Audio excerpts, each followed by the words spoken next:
Hi, welcome to my presentation of my minor investigation that concerns language awareness.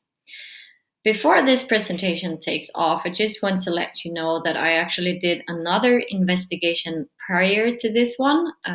However, it wasn't so successful.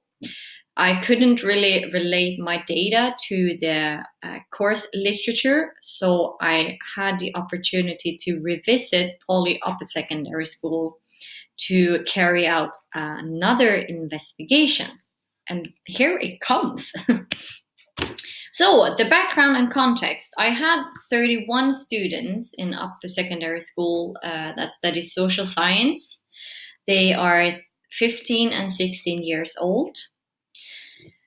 In a sense, they are a very homogeneous class because they have similar experiences, similar backgrounds, and similar attitude towards the subject English. They feel a very low self-esteem and they are very low proficient in English. The purpose of the investigation was to investigate if students gain language awareness through the use of direct, indirect, and meta-linguistic feedback on a written text. And the actual investigation was carried out within 2 Tuesday mornings. Sadly, my limitations were quite big because I had already ended my internship. However, my supervisor has a lesson a week that concerns grammar, and it is voluntary, so I didn't really know how many students that would participate in this investigation before I stepped into the actual class. Luckily, 8 students showed up and were participating in my investigation. And the focus on the lesson was grammar. And I discussed with my supervisor what sort of grammar I would focus on. And we both said that they need to work on capitalization and subject-verb agreements. And as mentioned before, I gave them direct, indirect, and meta-linguistic feedback, but it was both focused and unfocused.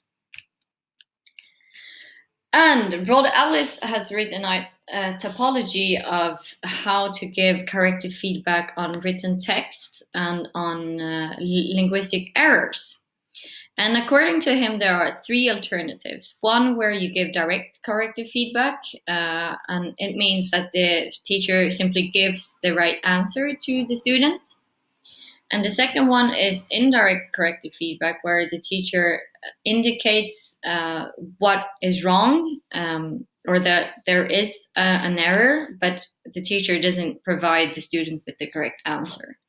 I used underlining as my alternative. And the third alternative is meta-linguistic corrective feedback.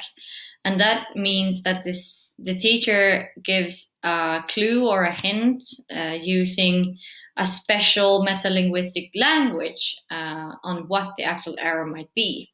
And I used CAP and SV as my meta-linguistic language.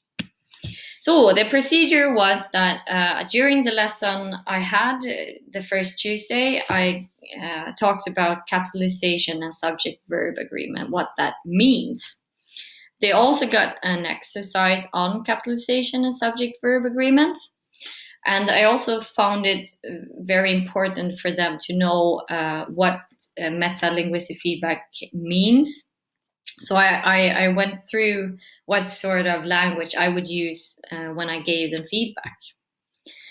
And the execution was that they were giving this instructions to write a very short text, maximum 150 words on Malmö's history and what that meant for their identity. Is it important to know about Malmö's history for your identity and how you view yourself?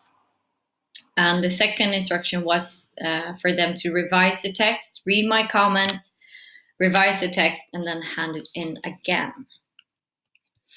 And here we are on to the actual results. And before I even start to talk about the results, I want to talk about unfocused and focused feedback, because 3 of them got unfocused feedback and direct feedback, and 2 of them got unfocused and indirect feedback, and 2 of them got focused and meta-linguistic feedback.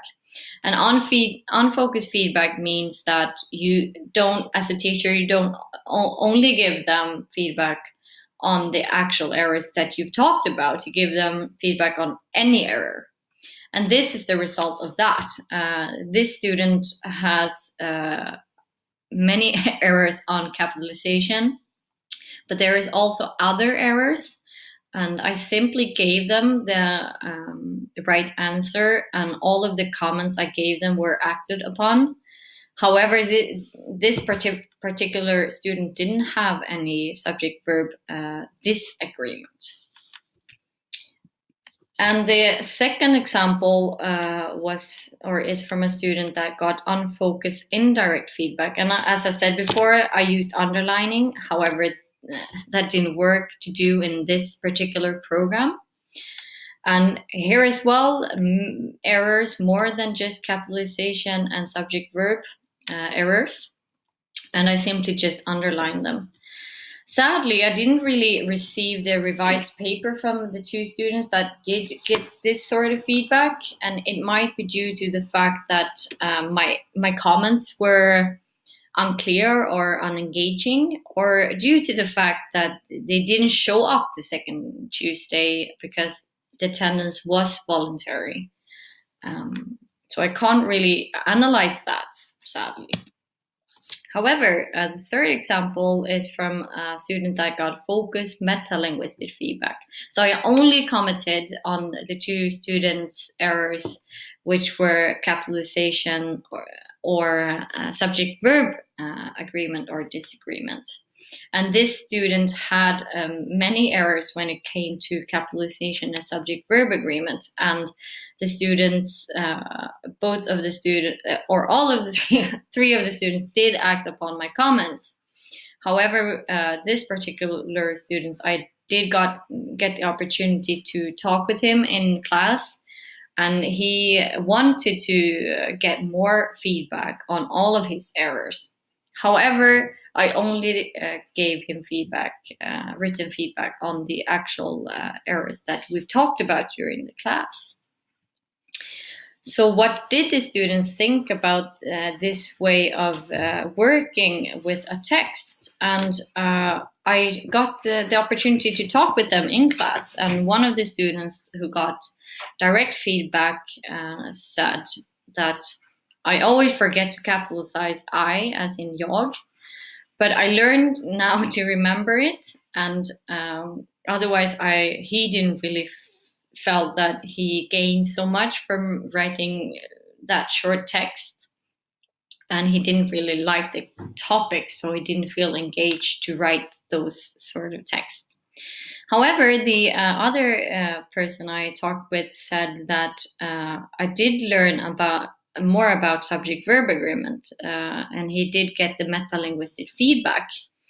And he said, I think I know more about how to write a capital letter now than I did before, and I want to get better. So it is good that we get to write and change. So I did appreciate the fact that he got feedback, but also that he got the opportunity to revise his text. So what can we say? Did the students increase or gain any language awareness through my investigation and this way of working with texts? Yes, in that sense that some of the students did improve their text. However, it was very, very short text. And most of the students said that they did learn more about their knowledge, what they already know, and what they need to know more about. They know more about grammar rules now than before. However, 2 of the students did not revise the paper, and one of the students said that with direct feedback, they didn't learn anything new. I want to conclude with saying that corrective feedback helps students to correct their errors, But the interesting part is to see whether they are able to use them in new pieces of writing, and that is for the future to investigate.